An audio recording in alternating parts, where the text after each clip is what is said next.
Good evening and welcome to the March edition of the Board of Commissioners of the Electric Department of Burlington. We meet every second Wednesday of the month here, now at 5 o'clock at 585 Pine Street. As always, Burlingtonians, public is welcome to come. Ratepayers, come on down, express your concerns, your thoughts, join the conversation. So welcome. The first item on our agenda tonight is the agenda. Do we have any additions, deletions, changes, anything important to deal with the agenda? All right, hearing nothing. Fantastic. We'll move on to the minutes of the February 14th, 2024 meeting. Barring any grammatical errors or anything like that could be submitted to the clerk, are there any other changes or significant? I would Make the motion to approve March 13th, 2024 meeting. It's been made. Do I have a second? Motion made and seconded. Discussion on the motion. Hearing none. Favor of the motion. Aye. Opposed, say nay. Motion passes. Thank you. Moving on to item number 3 on our agenda tonight is public forum. This is a chance for the public to address the board with any concerns or praise or anything anywhere in between. As always, as I was mentioned a minute ago here, we meet here every second Wednesday of the month, 5 o'clock, 585 Pine. Always welcome. Do we have anybody from the public that would like to speak either in person or online? Hi, I'm on the phone and I would like to speak. This Sure. is Nick Persampieri. Can you hear me? Yeah, we can hear you, Nick. Okay. I'm a resident of the Old North End and I'm a Burlington Electric ratepayer. And I'm concerned because we don't seem to be planning for the closure of McNeil and its replacement with alternative sources of electricity. The climate crisis demands that we do this. The science is clear that burning wood to generate electricity puts far more carbon dioxide into the air than burning any fossil fuel. And it takes decades, if not a century or more, for regrowth of trees to make up that carbon debt relative to fossil fuels and absorb and sequester the carbon dioxide that's emitted. So I feel there's a climate imperative to be moving away from wood burning to generate electricity, and that we should be looking towards renewable sources that are truly low carbon, like wind and solar, with battery storage to help with reliability. I'm concerned because I've reviewed Burlington's Electric Integrated Resources Plan, which, as you know, is a plan for how customers' power is going to be supplied for the next 20 years.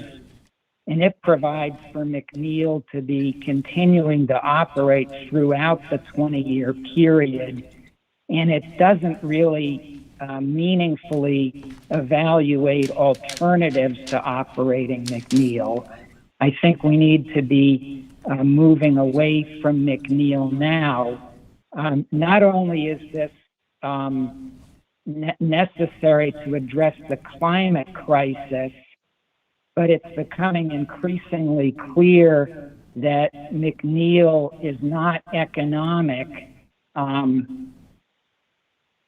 Their information submitted to the Joint Owners Committee indicates that as of September 30th, 2023, there was a calendar year net loss of more than $4.7 million. We had an economic expert look at this issue, and he determined that most years the plant loses $6 to $8 million. that loss would be even greater if it weren't for the revenues received from the sale of RECs. And the sale of those RECs is now in jeopardy with Connecticut cutting in half the amount that's paying for RECs, and we don't even know how long that will hold up. In addition, looking at, the forecast for the price of gas, going forward a number of years, it just doesn't seem like the price is going to be below McNeil's break-even point. I'm not sure exactly what that is, but I think it's $65 to $75 per megawatt hour. It looks like for the most part, barring some future shock, the price of gas is going to be below McNeil's break-even point, except during the months of December, January, and February. This year, it wasn't even economic to run McNeil during parts of December. And I know that, usually it's running full tilt during the winter months. We couldn't even do that this past winter. I think that's really what I had to say. Thank you for considering my comments. Thank you, Nick. Thank you, Nick, for your comments. We appreciate it. As this is generally not a give and take, the only thing that I would offer would be the department to have an opportunity to respond in terms of any factual inaccuracies, but this is generally not a give and take. Are there any other public comments? Thank you for your comments. Could I mention one other thing? Sure. Yeah, I know your general manager has said we can't just look at, whether there's a profit and loss for a given year, because operation of McNeil and operation at 100% renewable allows us to save some costs on some other programs, including the standard offer program and the renewable energy standard tier 2. But, it's my position that those programs, would provide climate benefits. A lot of those are small-scale renewable programs. A lot of them are solar. So, we should be taking that into account when we're, foregoing those programs. I think that we put way too much emphasis on maintaining 100% renewability. Not all renewable sources of electricity are created equal. Some of them generate greenhouse gases. Others are very low greenhouse gas generating. Thank you. Thank you. Appreciate it. Is there any other public comment, either online or in? Let's step forward. Yeah, yes, please. Yeah.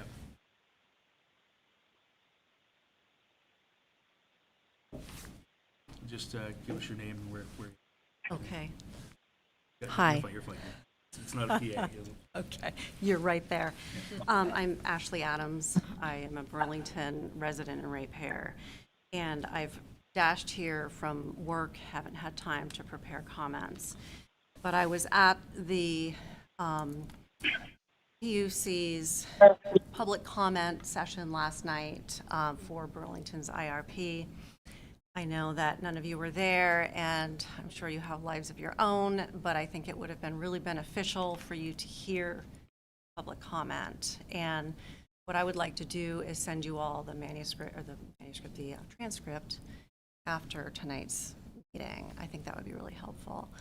I was there and spoke, several others did. Something I want to mention is that the attorney for Burlington Electric Bill Ellis, I believe, is his name, was very inappropriate, almost badgering the public, brought to the PUC's attention that I am the spouse of one of the interveners, which has no bearing on anything. It's, you know, it's as if I can't think independently of my husband. That was upsetting. What's far more upsetting to me, and it's deeply emotional to me. I was born in 1971 in Vermont, and the changes I have seen in this state due to climate change are astonishing, and I grieve those changes for my son. I grieve those changes for anyone growing up in this altered world. And I'm a captive ratepayer. I don't want to move from Burlington, but I am a captive ratepayer. We know the science behind burning our forests. We know that upwards of 300,000 or 400,000 tons of CO2 are pumped into the atmosphere every year because of McNeil. We know that 300,000 or 400,000 tons of trees are removed from the forests thanks to McNeil. We know there is no plan to shut it down, and that is unacceptable. Excuse me. So I intend to continue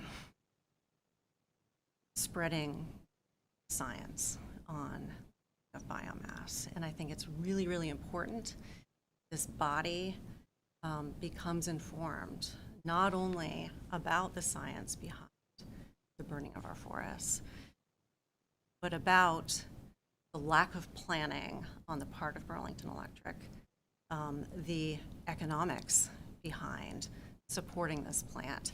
I'm supporting this plant.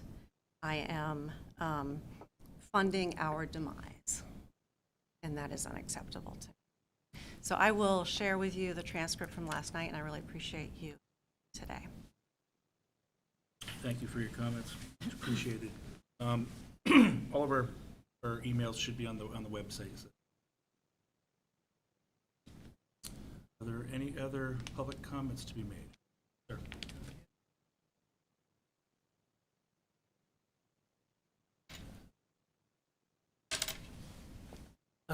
I'm Chris Gish. Met you all last month, which was awesome. And I wanted to follow up on some of the things we talked about last month, and also say briefly that I was also attended the virtual public hearing for BED's IRP last night, and I was pretty frustrated with, just to kind of like make y'all aware of it if you haven't, I'd encourage you to watch the recording, but watching Burlington attorney, who as far as I understand is retained as ratepayers,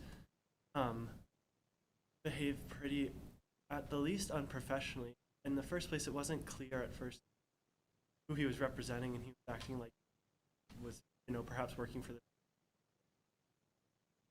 enforcing the rules of this proceeding, but then like making claims about rules that may or may not have been true, accusing someone else of dominating this like informational session before the actual hearing when it was actually him dominating it, and just making it overall harder for the public to participate.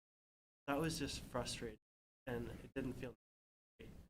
I wanted to flag, like, this kind of like public participation is so much easier for all of us to Patrick. And then I wanted to just follow up one of the things that I brought up and then Darren responded to a little last time was about residues and the notion that McNeil is different from other wood burning plants because McNeil's using, quote, residues. And Darren referred to two things, the Integrated Natural Resources report from summer of last year, and then the appendix to the purchase wood agreements for whole tree chips. And I just wanted to give you in the INRS report, their reasoning for claiming that McNeil is burning these residues is not, there's no direct data to support that. All they're saying, and it's on page 5, you can go check it out if you want. But to paraphrase rather than just read you a long paragraph quote, they're saying that growing stock of hardwoods and pines, like common trees in Vermont, produce a certain amount of, quote, residues when they're harvested for other purposes. And McNeil, in the regions where McNeil harvests, uses less than that proportion of the total wood that's harvested. So that conceivably McNeil could be getting all its wood from these residues. But there's no direct, nothing is directly connecting those two things. There's no data collected like at any of the harvest sites or anything to show that's happening. And I'll say I've been to, now at this point almost a dozen sites where wood has been harvested at McNeil, and you see a lot of these residues, or at least the kinds of residues that maybe we want to imagine are being burned, like limbs and tops, like things that are like this diameter smaller. You see a lot of them on the forest floor, or what was the forest floor, because that's kind of like one of logging 101 things, is like try to leave behind to prevent soil erosion, things like that, which is awesome. But just to go to show that there are many other places these residues could be going. They could be going to firewood. They could be, some of them are being left in the forest. They're definitely not all going to McNeil. So that's not a case that our plant is burning in tops. And then I want to also just bring you back to the definition, or as residues are defined in the purchased wood agreement. They define residues as, quote, tops and limbs, damaged or diseased trees, and otherwise non-commercial wood. So all those first things, tops and limbs, damaged or diseased trees, are examples of non-commercial wood. But like the core of the definition is just wood that doesn't have a more profitable market economically at that time. So it's not any kind of like physical definition that might inform the carbon intensity of the fuel or any characteristic like that we might be concerned with. It's a definition based on like value judgment of economics. And I just wanted to flag that for you. So it's hard for me to hear, to not be really skeptical about claims that the carbon profile of McNeil is somehow like fundamentally different because of this idea of residue. There's nothing showing directly that these are that this is a different kind of wood. And even there would be serious concerns even if taking that amount of wood, even if it were all tiny sticks from the forest. But I don't think there's any conceivable way that's really happening. And I just wanted to share that with you. And that's all I got. Thank you for your time. Only thing that I can for this in terms of actual. I don't want to. Otherwise, yeah. I respect public comment. I don't want to offer anything at this time. Thank you for your comments. All right, we'll move on to. Are there any other public comments, online or in? Hearing none. Move on to item number 4, Commissioner's Corner. This is the time for commissioners to bring up subject matters that they would like to bring up, or something that has happened over the last month. Doors open. Okay. Great. We'll move on to item number 5 on our agenda tonight, which is the general manager update. General manager. Right. Thank you. As mentioned in the packet, we are planning, and it originally was going to be on the 21st. It's possibly going to be on the 19th, either the 19th or the 21st of next week, to have a number of different announcements, including an update of our 2023 data for the Net Zero Energy Roadmap. We're hopeful that Synapse is going to be able to have a report to us in the next several days. That was their plan. And then we'll release that information publicly next week. As well as the commission knows, we've had a delay from our normal January announcement for our rebates and incentives and new programs, because we did have some additional process at the PUC around Act 44. But those programs are ready to roll out, and we are going to announce the updated 2024 incentives for customers, rebates, new programs. So we'll keep the commission informed as to whether it's the 19th or the 21st, but expect one of those days we'll be getting some of this information out, which we're excited to do. Legislature's back in session. We have the Renewable Energy Standard Bill is still pending in the House. And this morning, I testified via Zoom to the Energy Natural Resources Committee in the Senate, again about Act 44. We've had some back and forth with the Department of Public Service where they've wanted to reduce the budget that's available for the efficiency utilities to put resources into emission reduction programs. This affects our heat pump incentives, our EV incentives, our geothermal well test program. That suite of programs, multifamily charging programs, number of other ones, all get resource in part from Act 44 and through the efficiency utility, and in part from Tier 3 through the general utility. And so we are supportive of an effort in the committee to clarify that the levels that were set in the legislation that were authorized for funding can be fully utilized, because the department was taking the view that perhaps there should be a reduction, I think initially as much as 42% over a 3-year period.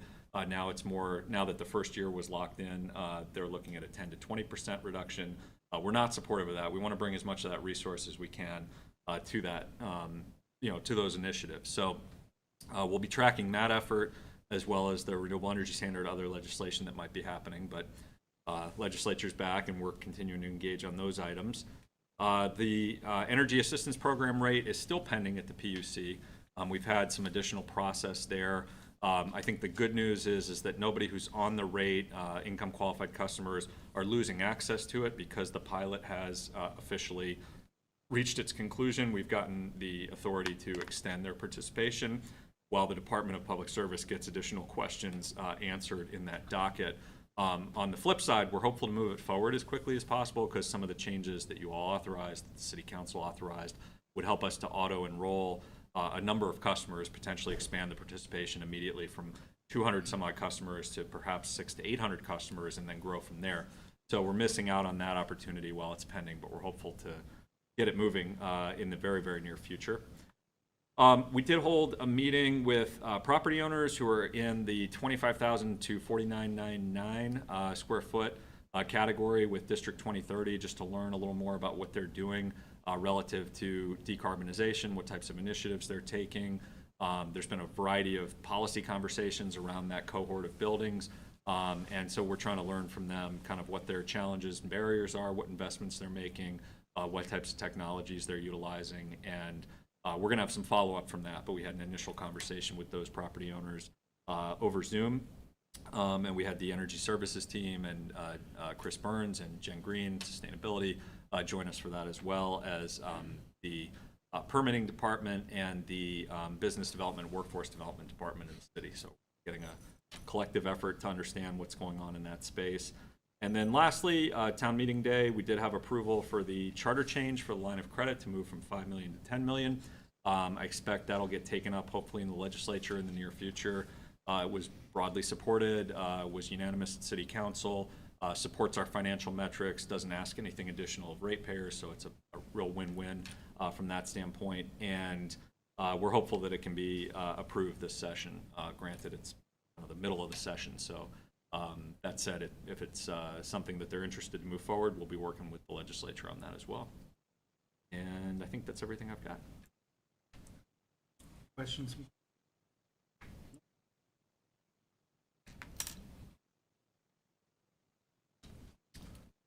Move on to item number 6, the January FY24 financials.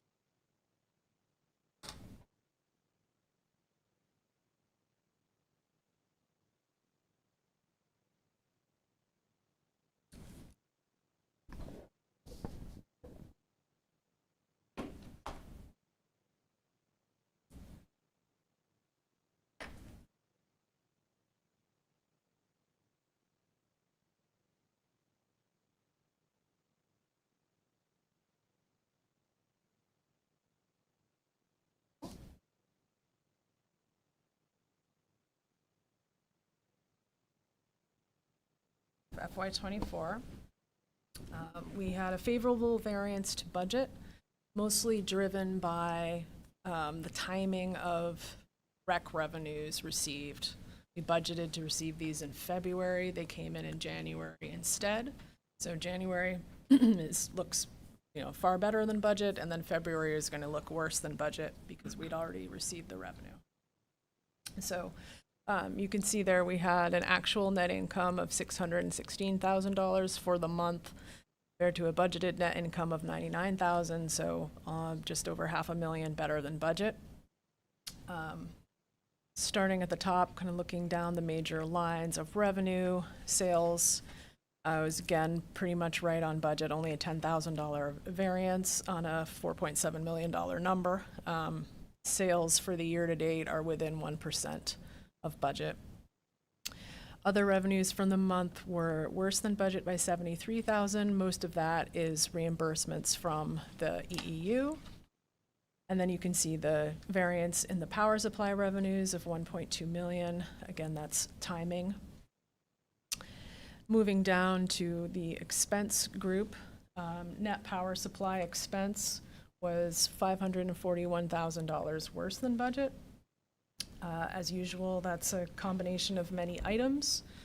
Fuel was favorable to budget by $92,000. McNeil production is slightly under budget by 13%.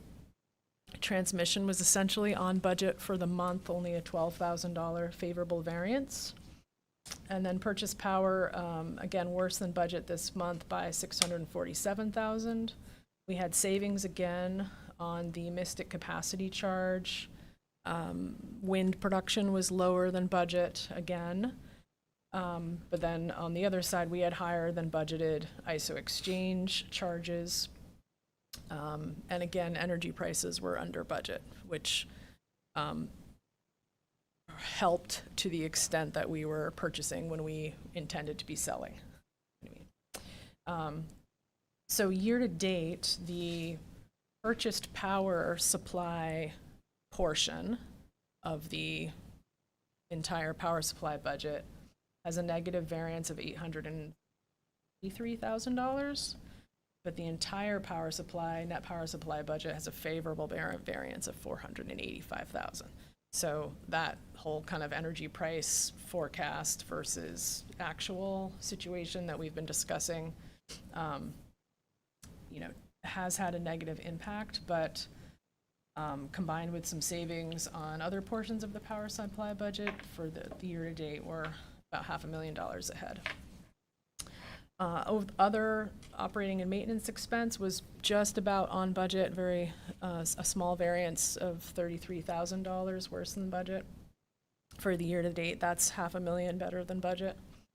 And then other income, similar variance of $29,000. So year to date, we have a net income of $2.9 million compared to a budgeted net income at this point in the year of $501,000.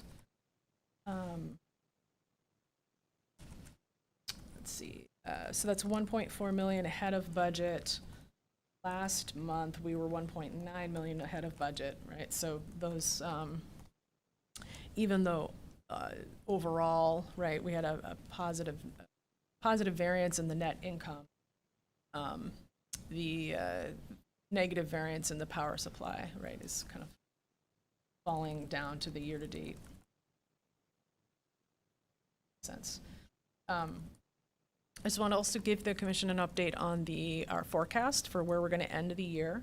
That has improved, mostly due to our adjusting our assumptions a little tighter based on experience through the year. The major one being fuel expense. We adjusted that downward, so that improved. We also adjusted our Mystic capacity expense. That's been consistently under budget, and 2 years ago, well, the first year of the Mystic contract, we saw the sort of the high correlation with loads and energy prices and the magnitude of that expense.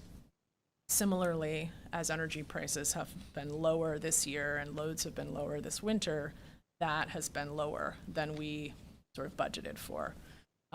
So we had been kind of continuing to assume the worst there, and with now 7 months of the fiscal year experience behind us, we're being a little less conservative and saying, okay, we don't think that that capacity charge is going to be as high as we've been assuming.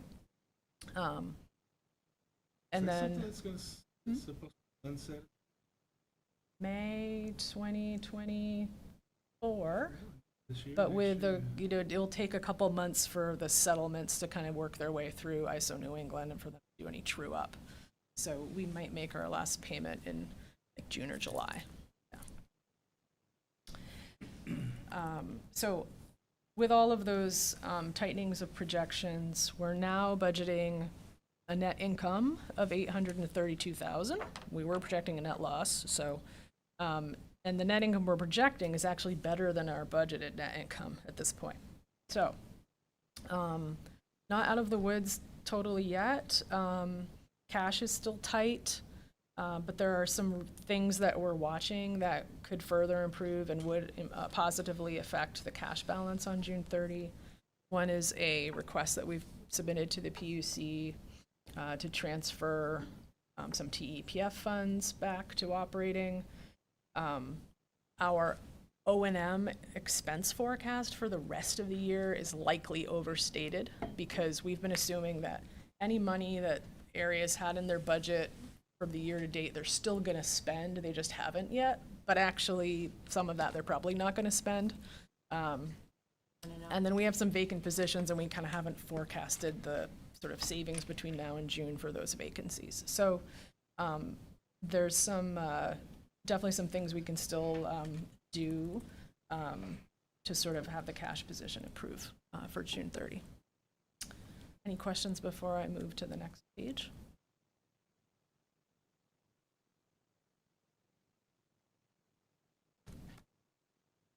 All right, capital spending for January. We've spent about $600,000 in January compared to what we had spent on capital through December. So we are at an actual spending value of 3.7 million compared to a budget at this point in the year of 5. And 3.7 million is about 34% of the full fiscal year capital budget.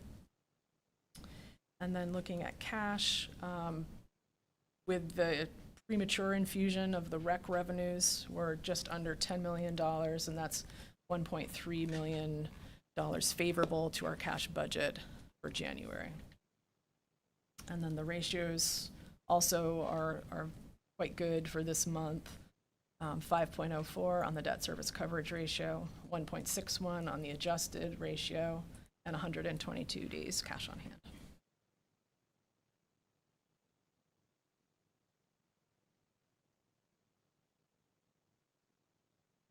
Okay.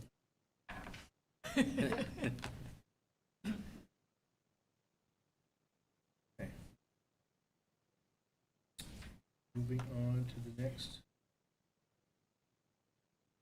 Also, miscellaneous service fee.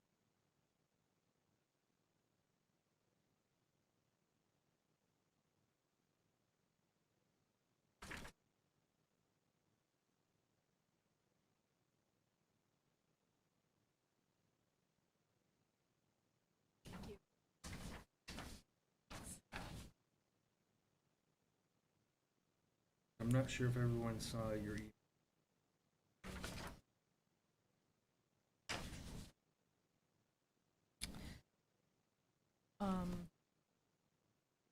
Run through a few slides as I have been doing. So pull those up.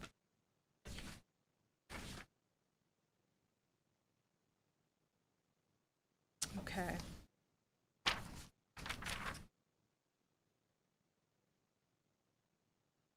All right, this is the same slide as before, just some context, but you all know this. Okay, so what have we done since February? Since your last meeting, at the Commission's request, we researched the overlap between customers who are enrolled in the Energy Assistance Program and customers who have been charged the return check or reconnection fee. The answer was none. Yep. We also inquired with TD Bank about the Vermont statute that the customer who spoke referenced. They were unaware of it. Their legal department is investigating. They're not charging us the fee for now, but it also sounded like it was going to take a while for it to make it through their legal team.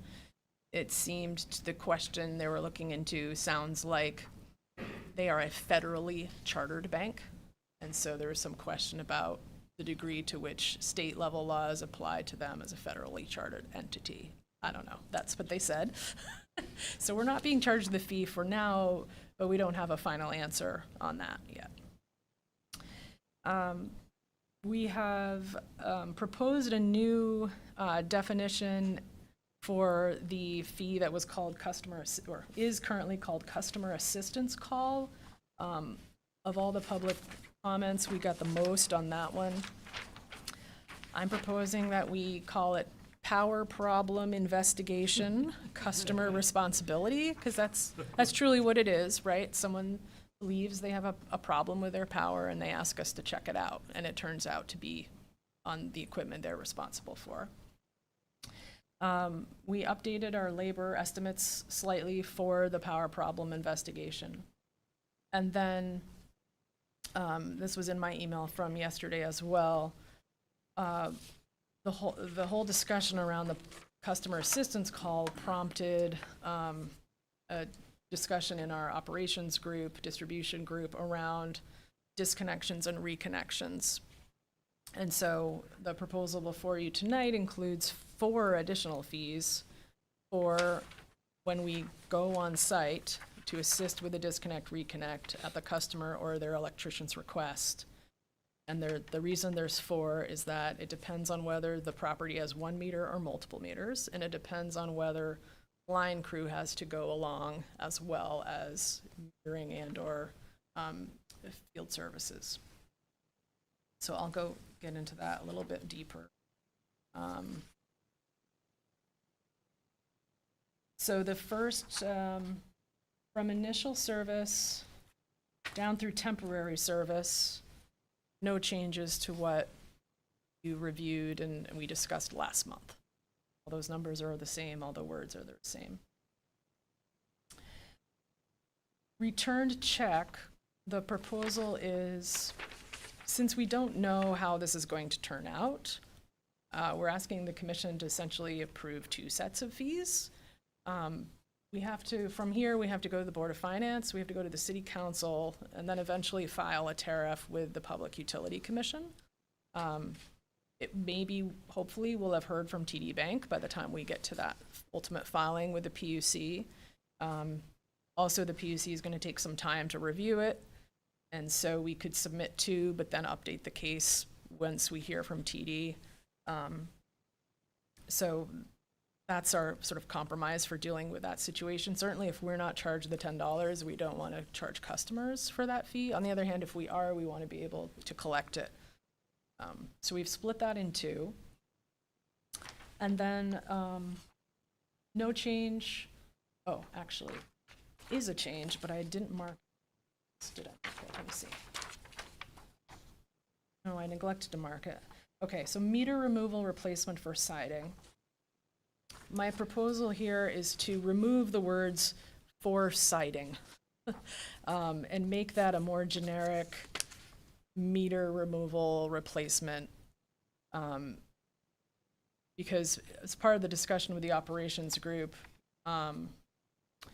we do a thing called a meter pull, which involves visiting the home and removing the meter, but we're not charging for that.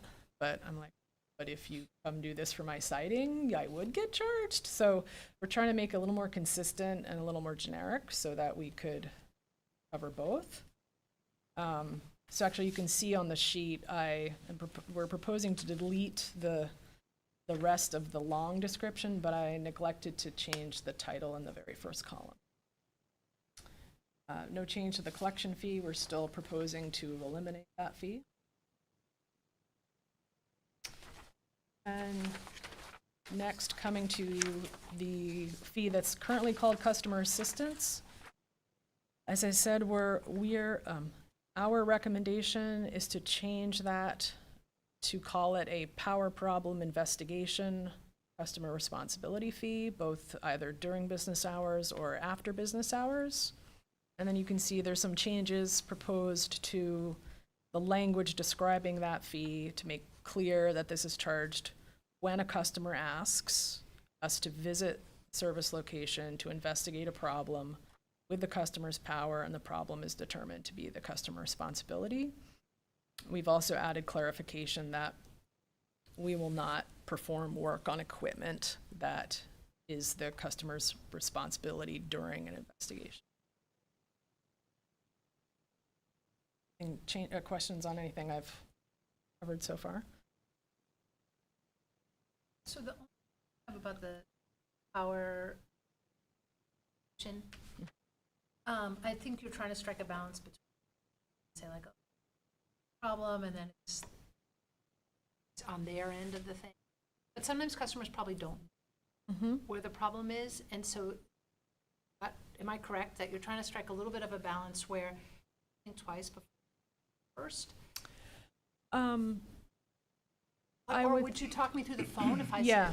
Okay. Yeah, my understanding from talking to the folks who take these calls is that they will run the customer through kind of, did you check your breaker, right? Or ask, what's happening? Okay, my lights are flickering, or, so, okay, so did you check your breaker? Yes.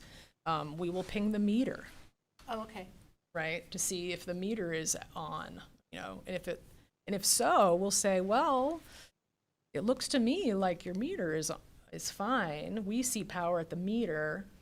It's probably something within your home, and then we also, the other thing we do is we say, we can come, but the fee for that, if it turns out to be on your side, is X. So, and then with that information, right, they can determine, and sometimes they do, like, fine, please come, I understand. And other times they say, okay.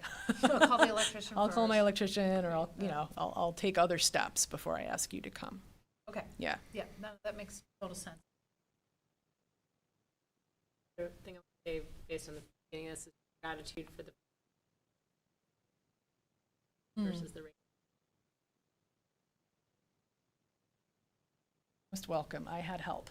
Yay, everybody. Yeah. Okay, now with that, I'm going to go to the 4 new ones, which are different flavors of disconnect, reconnect assistance. So these requests, first of all, we're doing about, last year we did 200 of these a year. We're not charging for these. What's happening is there's some sort of work on the customer's electrical service being done at the home. Bringing it up to code, upgrading it or expanding it. It could be they put in a solar array. So I check my notes on the other things that I was told about what could be happening. They have a tree on their service wire, that's their service wire. They're doing work on a roof or the soffit, and they need us to take the attachment point off and then put it back on. So it's these kinds of situations. From 2018 to 2022, we did about 100 a year. Last year, we did 200. So this is work that involves our operations coordinator. So the request comes in on our service application, which is a web form. It goes to the folks in Building B, and then the operations coordinator contacts the chief of field services. They go out. If there's multiple meters, the metering crew goes out, and else is involved.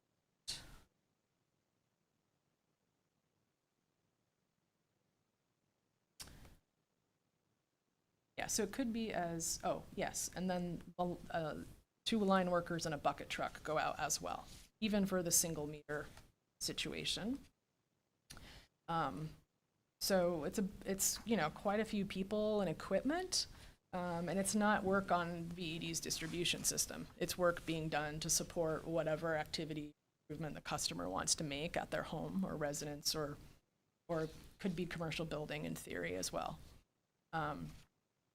So what the reason for the differentiation is, as I said, if it's a multi-meter location, in addition to the chief of field services and the line crew, member of the metering department goes as well. And then sometimes the line crew is asked to pull underground service. So the flavor of fee that's potentially called, with line worker assistance, that's what that means. And so it's the same. It's the same set of it's the same crew. It's just that they spend more time if they're asked to pull underground service. It's sort of an extra step. Let's see, what else should you know about these? Question. Mhm. Do other utilities charge for?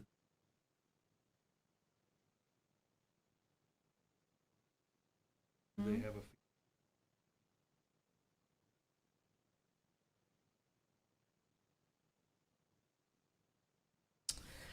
I haven't looked into it deeply. I don't think Green Mountain Power.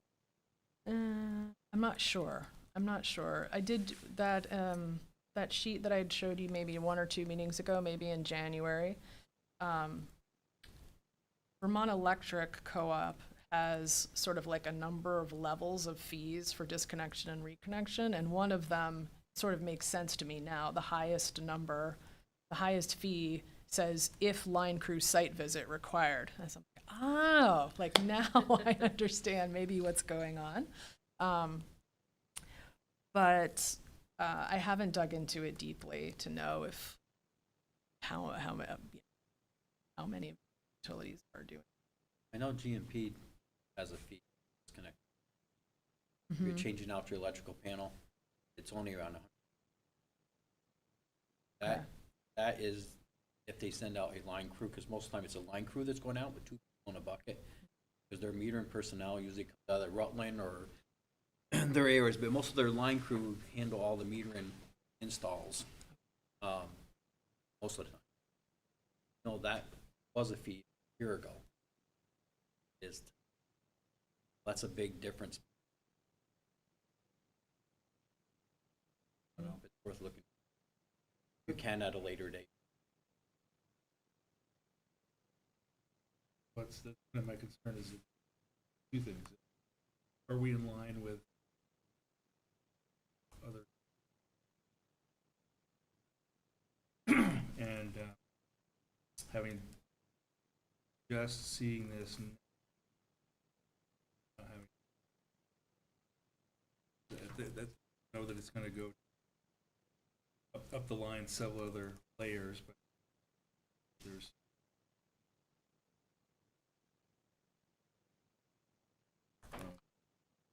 I'm worried about making the decision tonight because we're just seeing.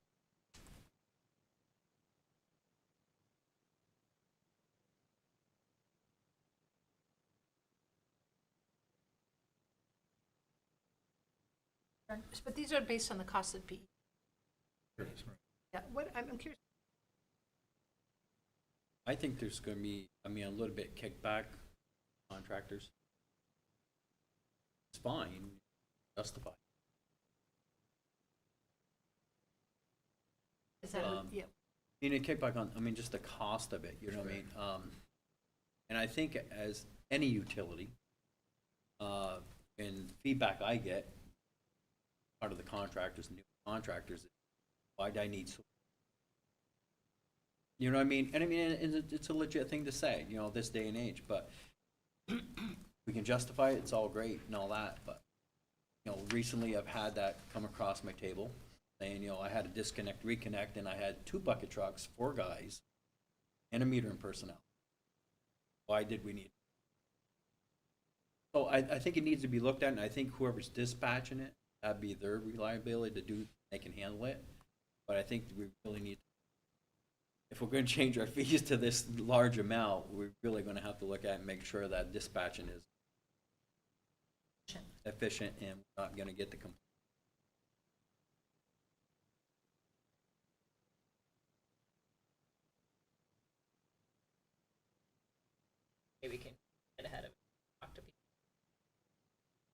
rationale?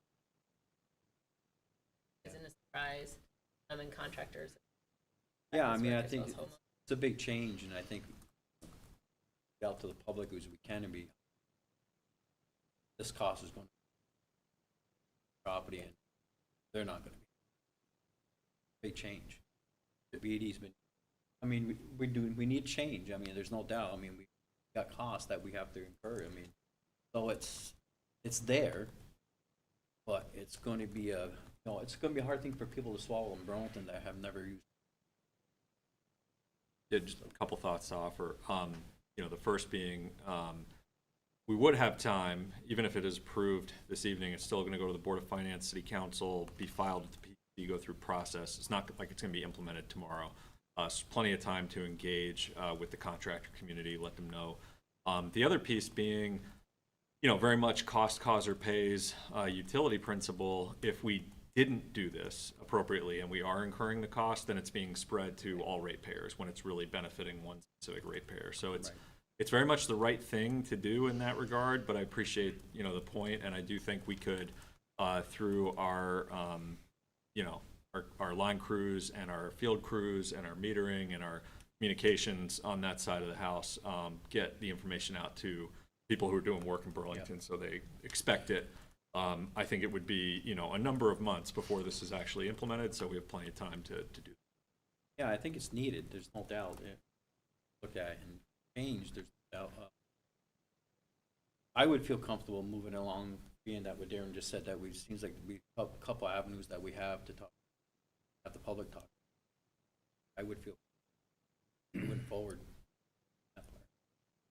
Are we moving forward a recommendation to accept this, or more, or? One option would be to recommend it to the Board of Finance, City Council, and then there'd be time for us to do any additional work that's needed before it would actually go to the PUC, even pending their approval. So I don't think we anticipate filing this with the PUC until June. So if there was any additional work that was needed, we'd have that opportunity to do it. Yeah, the only work that I would, where we stand. I understand that this is a cost that we incur. How does that? The two things that do make me feel comfortable with it in general are the fact that it is being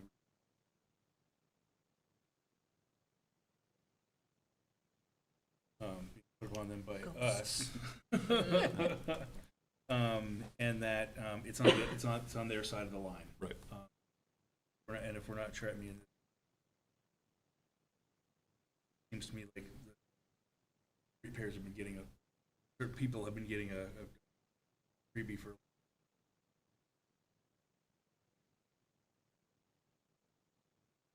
Yeah, we are owed for the services, especially if it's on the other side of the dividing line. Again, my only concern was just came to us to make sure that they're.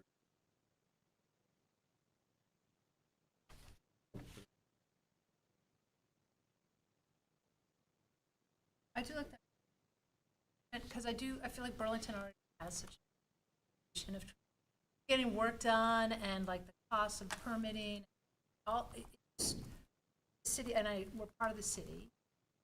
Even though I agree with that it's justified, it's that it's not fair for me to pay for some improvement. But yeah, I think maybe some conversation, like letting the contractor community know and bat it around a little bit and talk about how it might be fair, or because most people aren't going to know about it until they have work done on their house, and then the contractor There's another $500. extra. Yeah. Yeah, and I think it's plus like how they can communicate the bullet ways that they can carry. They can feel comfortable doing that first of all. Understanding why, where the basis.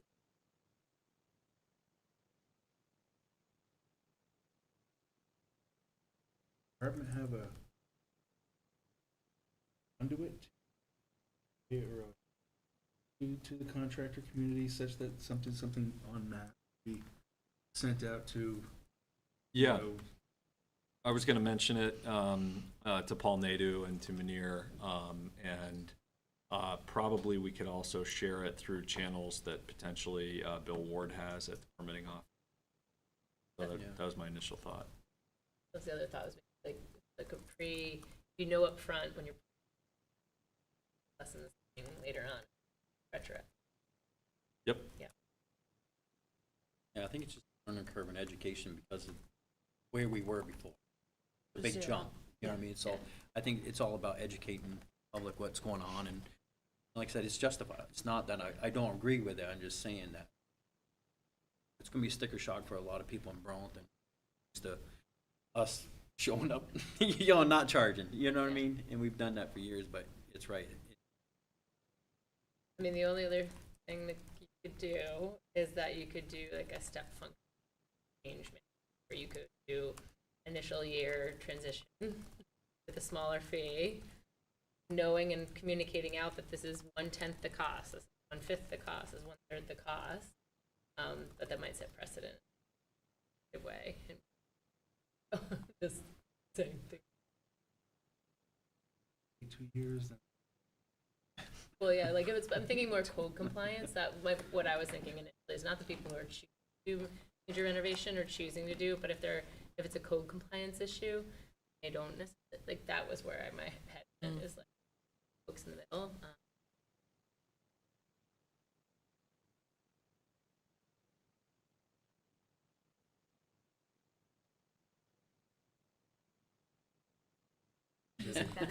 No, Beth, any thoughts or? Oh, I see. Kind of just, So tricky. Didn't finish my. Oh, I mean,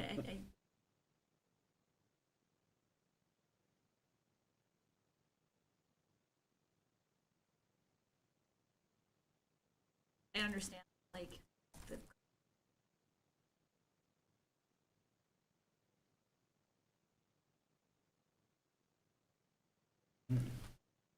I do agree with the public engagement piece.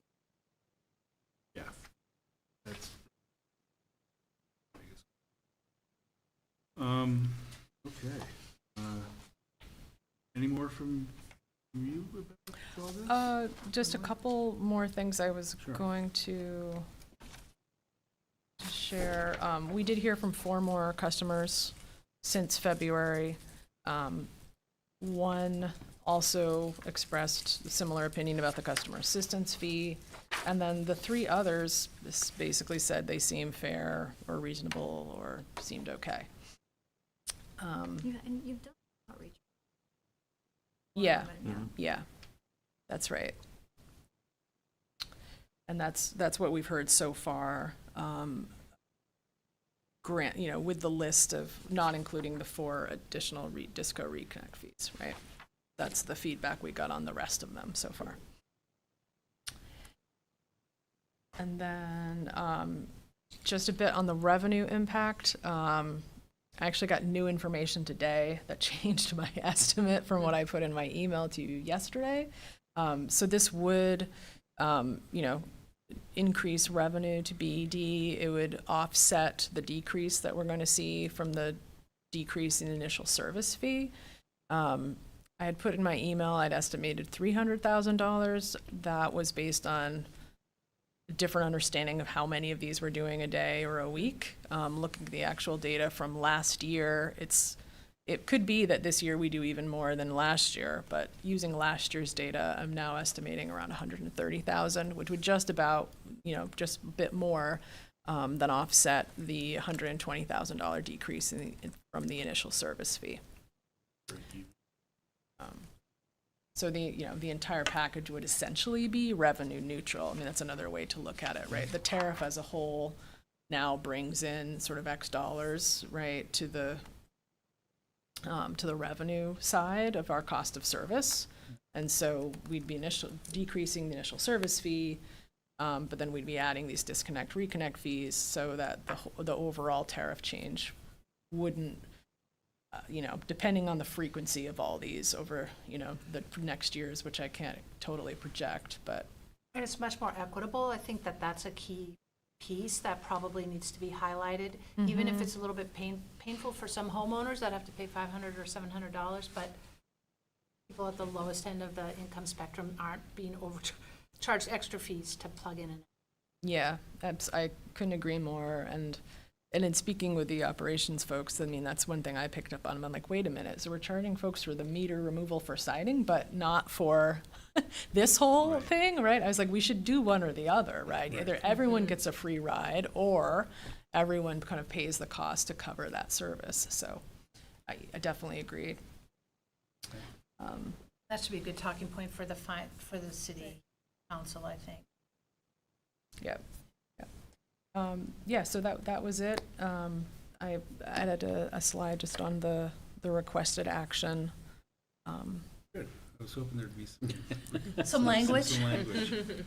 Before we get to that, and as long as we're talking about engagement, as long as I've got the three of you here and whoever's still online, if you have any comments on this, would love to hear them.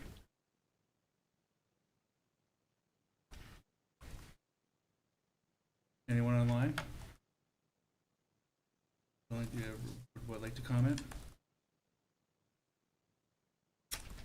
Okay, there is a suggested language. Yeah. I recommend that the board council authorize proposed change service tariffs, Vermont Public. We have a motion. Do we have a second? Second. Second from. Any discussion on the motion? Nope. Hearing none. All those in favor of the motion indicate by saying aye. Aye. Aye. Opposed, say nay. Ayes have it. Motion passes. Thank you. That brings us to number 8 on our agenda tonight, and that's the commissioner's check-in, which is basically one last opportunity for commissioners to bring up anything that's kind of been stirring in their head over the last hour or two. I have one thing, I don't want to, cause anything, but I was just curious about, Darren, if you wanted to kind of clarify some of the public comment that we received. Because about the residue, because my understanding is that BED does manage the forest with the forester, and that there's a lot of thought involved with how much we take from the, but that equation that the gentleman pointed out, I didn't really understand it, and I just thought maybe if you had a moment, I would love a clarification, like the amount of residue that's there, and then BED takes a portion of that. Yeah, so the report that was referenced talks about forest residues, and then talks about the estimated piece of our supply that comes from forest residues, comes from sawmill residues, comes from the waste wood yard, and comes from low-value roundwood. So low-value roundwood would be, I think it was 0.5% in that study, would be when you see like a whole tree that's stored on site, like a log, and that's essentially for fuel security. It's 0.5% of our fuel supply in a given year. What we did do, and in response to, we've had extensive public engagement on this issue over, I've got to say, probably more than a year because of district energy. One of the things we did in hearing these concerns was updated the appendix to our wood contract, which Chris mentioned. And so we already were saying previously there's no economic value for somebody to go and plan a harvest for the purpose of supplying McNeil. We do not pay anywhere near the amount per ton that you would need to make that economically valuable, nor is that consistent with our different standards or any of the desire that we have. We know we are a market that's a secondary market for higher value operations that are taking place. And in some cases, in many cases, because of our sustainability standards that apply if you're selling wood to McNeil, a higher value harvest that might not be subject to any sort of site management requirements are subject to it now, even though we're the secondary market if you want to sell to us. And in that case, we can be a little bit like the tail wagging the dog in a good way and put some additional scrutiny on the practices, make sure they're done well. So we have a variety of different standards that we have to comport with.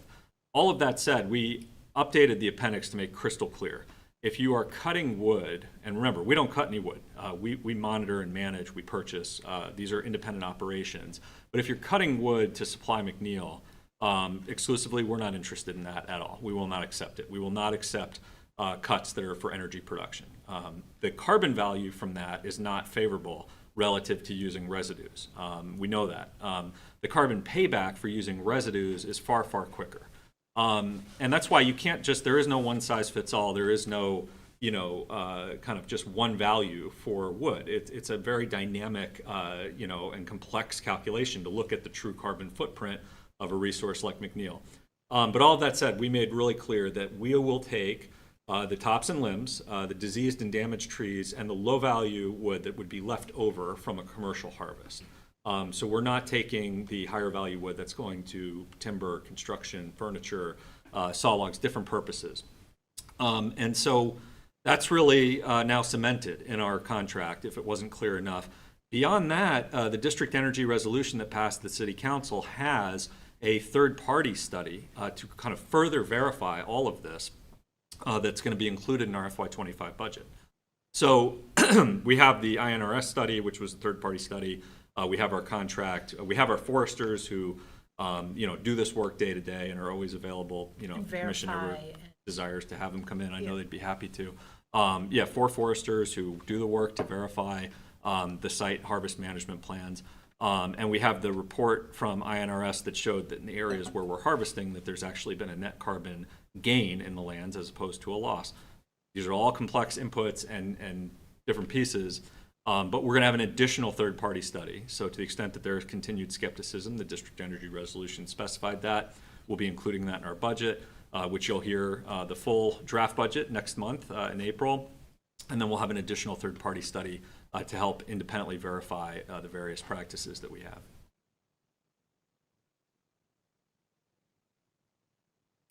Other thoughts, questions, check-in items, going once? Going twice. Motion to adjourn? Adjourn. Motion? Do we have a second? Second. All in favor indicate by saying aye. Aye. Aye. We are adjourned. Thank you, folks.